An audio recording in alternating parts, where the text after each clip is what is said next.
At least 44 people were injured from the magnitude 6.4 earthquake that rocked Abra on Tuesday night. The initial damage to infrastructure is pegged at 52 million pesos. A pilot study. This was the recommendation of the Health Department to the national government ahead of the plan to make the use of face masks voluntary for indoor settings. Authorities and disaster response officials start preparing for the impact of Tropical Storm Paeng ahead of its expected landfall this long weekend.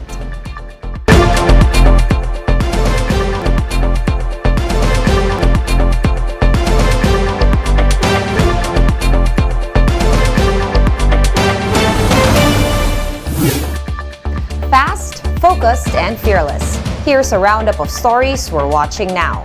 I'm Sean Yao. President Bongbong Marcos is set to allow the voluntary use of face masks in indoor settings as well as in public transportation. We have with us Philippine Chamber of Commerce and Industry or PCCI President George Barcelon over Zoom to discuss this some more. Good evening, Sir George.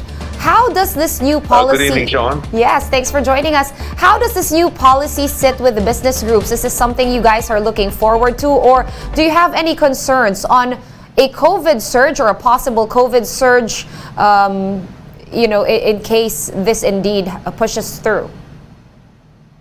Well, I think this is a positive development wherein it's mandatory mask is not required, especially now that we're moving towards the opening of on-premise schooling.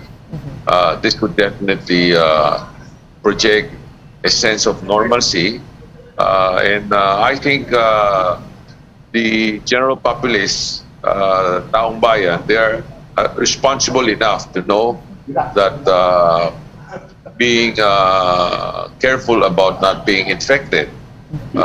If they are, they know that they have to take their own precaution as far as quarantining themselves.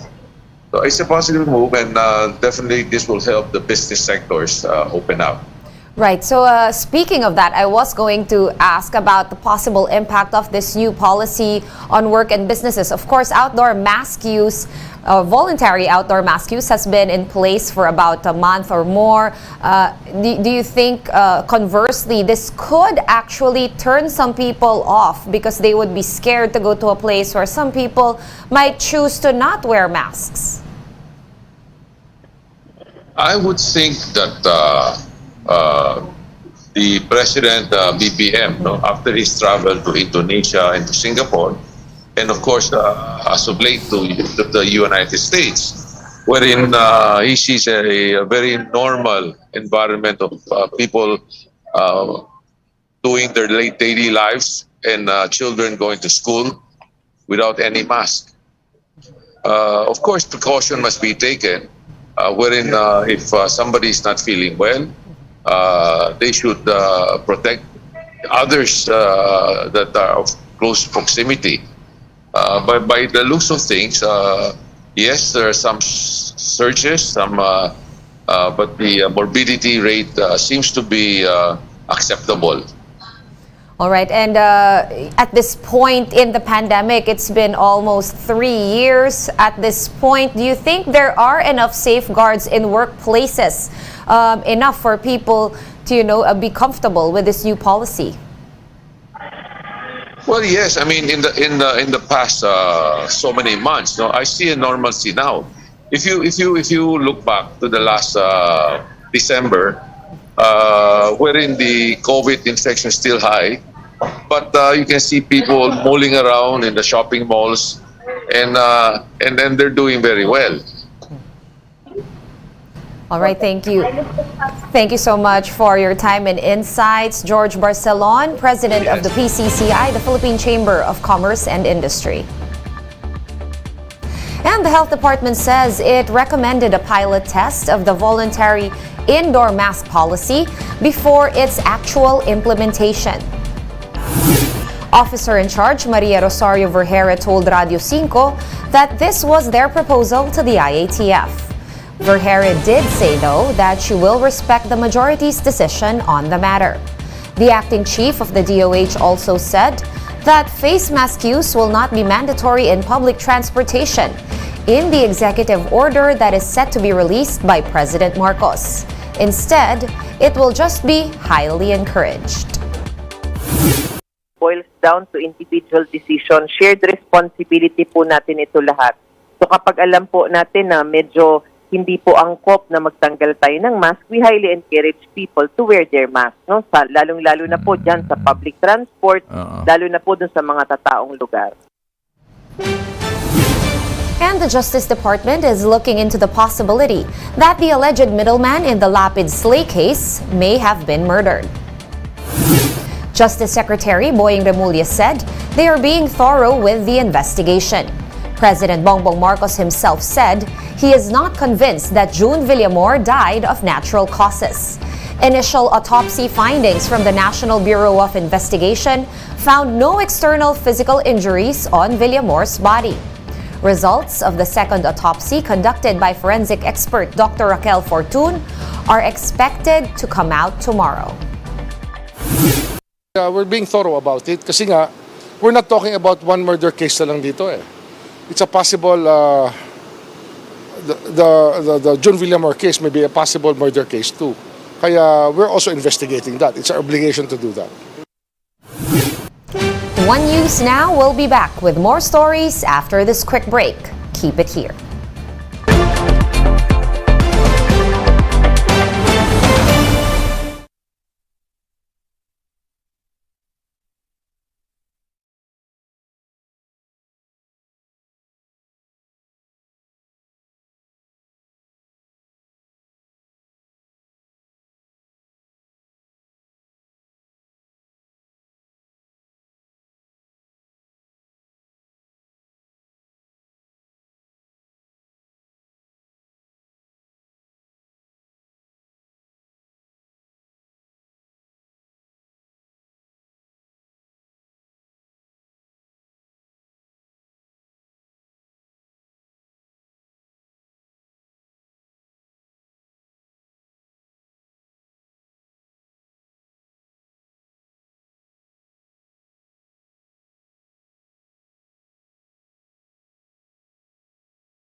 You're still watching One News Now. I'm Sean Yao.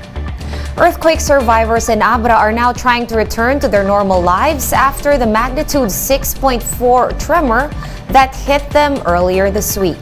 Let's get more details from Josh Camo, who's joining us live from on the ground.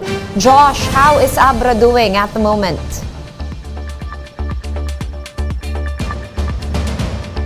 Sean, some residents here in Abra have not yet recovered from the trauma brought by the tremor last Tuesday. Recall that this is the second major quake that hit the province. The first one was in July with magnitude 7. In Sitio by Bayatin in Lagayan, Abra, folding beds, tables, and makeshift beds remain on standby in case of aftershocks. Survivor Jeremy opted to camp out, causing her 2-month-old baby to catch cough and colds. Over in the town of La Paz, the Iglesia Filipina Independiente Church has been cordoned off for inspection. Mayor Joseph Bernos said he is letting the National Historical Commission of the Philippines take charge of restoring the church. For now, churchgoers may use the conference hall beside the church. Relief packs and modular tents are being distributed already in both towns. Initial reports from the NDRRMC state that at least 44 people were hurt from the magnitude 6.4 earthquake. Infrastructure damage is also pegged at 52.7 million pesos. Sean, here in La Paz, we have seen church staff cleaning the vicinity of the church and the stage beside that. They said that this will be used as the alternative venue for their church services. We have also seen earlier staff from the DSWD providing and giving cash assistance to those injured and victims of the quake. Sean? Thank you so much for those updates, and do take care over there. Josh Camo reporting to us live from Abra. And in the weather, Tropical Storm Paeng has maintained strength as it moves southwest. Based on Pag-asa's latest tracking, Paeng was last spotted some 510 kilometers east of Borongan City in eastern Samar. Heavy rain is expected over the Visayas, most portions of southern Luzon, and the northern portion of Mindanao. Pag-asa says the rapid intensification of Paeng is possible in the next 3 days. It could further intensify as it moves over warm waters in the Philippine Sea, ahead of a possible landfall either in Aurora or the Bicol region. Signal number 1 is currently up over the eastern portion of Camarines Sur, Catanduanes, Albay, Sorsogon, Masbate, including the Ticao and Burias Islands. Eastern Samar, Northern Samar, Biliran, and the northern part of Leyte are all also under storm signal number 1. For more updates, visit News 5, the Philippine Star, and Business World online. Visit our website, onenews.ph, for more in-depth analysis. You can also catch One News on Signal Play. Register for a free account at www.signalplay.com and stream One News Live anytime, anywhere. I am Sean Yao. We are One News.